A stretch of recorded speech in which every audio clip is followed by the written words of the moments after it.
Greetings. In the name of Ra and Newt, all that is good and great, all that is blessed and beautiful, all that is creative and conscious, and all that is positive and possible. May the warm sun rays greet you each and every morning, and may your day always be full of joy. Hotep, I am Adisa Olabaya Bankole, and this is another rant from my Off My Chest series. Now, I will be doing 2 episodes, and the first one will be MAGA Negro's journey into Psycholand. Well, it's something to consider, a stupid alien. Well, we must have them. That is from the movie Sphere, and it was Sharon Stone's character, Beth. Now, this is an accurate description of the many black folks who have smelled the orange fart and was consumed by what they thought was frankincense perfume or something to that nature. Perhaps these Negroes should have listened to Django when he says, quote unquote, now all you black folks, I suggest you get away from all these white folks. I guess that the warning wasn't taken too seriously, and that is what really, really bothers the hell out of me. Now, I am fully aware that we are not all monolithic. No human being and no human culture, no people are. However, the things that I am seeing and hearing from these MAGA Negroes is pure, unadulterated stupidity. I am aware that many black folks still cling to the Republican Party that, because of Abraham Lincoln and Thaddeus Stevens and the like. But their days are gone. They be gone. The last Republican that had a semblance of humanity was Eisenhower, and that was way back in the 1950s. But from Nixon forward, that train had left the station. Quote unquote, things are not the way they used to be. I won't tell no lie. Women all got to face reality. So Bob Marley sings. The difference, though, is not that these Negroes cannot see, do not know, or cannot feel. The difference is it's just that they refuse to see. They refuse to feel, touch. They refuse to hear, and they refuse to be. Brought into the macho man scenario that the orange orangutan presents, this notion that manhood is synonymous with dehumanizing, demonizing, and dismissing the attributes of humanity. They have become obsessive in their own demise. Why? I really wish I knew. I mean, we have always had traitors, usurpers, and just plain assholes from our community. That comes from all communities. But this psychophonic march that these Negro MAGAs are something, like what Rod Sterling would say in the Twilight Zone, quote unquote, you are traveling through another dimension. A dimension not only of sight and sound, but of mind. A journey into a wondrous land whose boundaries are that of imagination. That's the signpost up ahead. Your next stop, the Twilight Zone. And that is what many of these MAGA Negroes are in. They gone. They in the Twilight Zone. There was another TV series back in the 60s called the Outer Limits. And I think their minds has gone to the outer limits, The problem with their psychobabble and fanatic action is that it does nothing for or with or to our community except make it easier, as Brother Malcolm X said in the fictional play Meeting when he met with Martin Luther King Jr. It makes it easier for racists to just do their will. I'm paraphrasing. It's like these Negro MAGAs are opening the door and inviting the destruction in simply because they believe they will not be affected. However, the two biggest MAGA Negroes in Congress, Florida Representative Byron Donalds and South Carolina Senator Tim Scott, who tasted the orange bio, imagining that it tastes like orange sorbet, are still holding the door open, waiting, waiting, waiting, waiting ever so humbly to come into the big kitchen. Now, remember when Orange Man in 2016 and 2020, when he got in, he had some scatterings of black folks. He put some black maggots in there, but now he's replaced the black maggot, the Negro maggots, and he replaced them with the Indian maggots.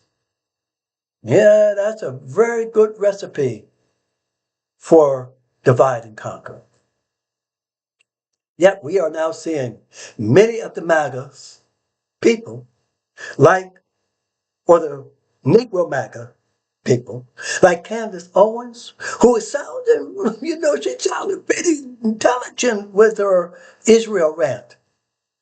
But many like her drank the orange cyanide, are trying now and really trying their best to ease on back to that emerald city of the black community. Desperately trying to seek what? Some form of contrition? Are they asking for forgiveness? Or just trying to pretend that we did not see them just yesterday? This moment will pass. And like all traitors, they tend to come back with their tails tucked between their legs, hoping that what they have done will be forgotten and or unnoticed. Yet I, Adisa Olabai Benkoli, I really sincerely would caution our beautiful African American communities about accepting them back into the fold. Right? Sins should never be absolved, nor bad deeds go unpunished. Nor should we, with our faith in humanity, be used as an escape for their errors. We should know. No. Keep those mofos at arm's length. Keep them at the village edge. The MAGA disease is way too toxic. Allowing them back in may be our end. And again, in the words of Bob Marley, with regard to the MAGA Negroes, though I tried to find the answer to all the questions they ask, though I know it's impossible to go living through the past, unquote. So yes, we must be very cautious of these people, because many of them were just opportunists. They go where the wind goes. They go where the power goes. And if they begin to see the rise in the power of the African American community or the African community in the diaspora, they will go with us. But you have to be very careful, because they slide in. They'll find some way, some treachery. Because the next power thing, they'll be with them. So we must keep our eyes open and be very vigilant in whom we allowed to come back in to the fold.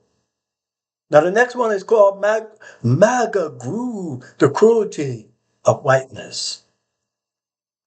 Quote unquote. The language of violence that many whites use to describe anti-racist endeavors is not without significance, as it is another example of how white fragility distorts reality. Robin DiAngelo, and she is the author of White Fragility.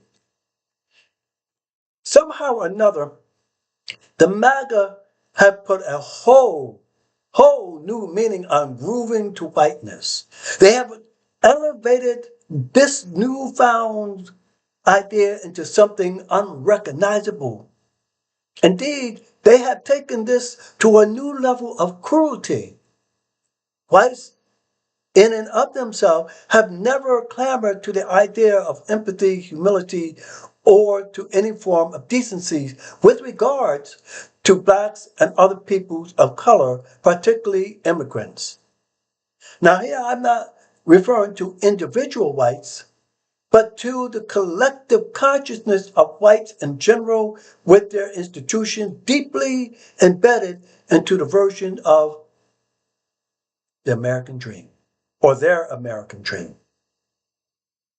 In the words of Tim Weiss, an anti-racist activist, he states, and I quote, "I don't think the job of the anti-racist is to convert the far-out heathen racists or give them their come to Jesus moment, as it's called. They'll either have those or they won't. And usually when they have them, it's not because of something